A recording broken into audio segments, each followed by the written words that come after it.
This video will show you how to perform steering angle sensor calibration using the Smart Diagnostic system. The procedure in your vehicle will be the same as in this video. Plug your device into the DLC. First, turn the ignition off, then back on. Next, select OK. Confirm your vehicle and VIN. Then, select Workshop Tools. Please turn the ignition off, then back on. Steering Angle Sensor Calibration. Steering Angle Sensor Adjustment. Follow the on-screen prompts to complete the procedure.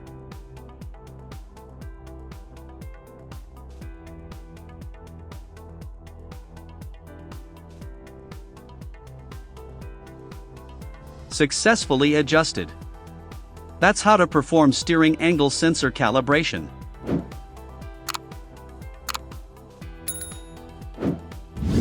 For more information, please visit us at Innova.com. Find the problem, fix the problem.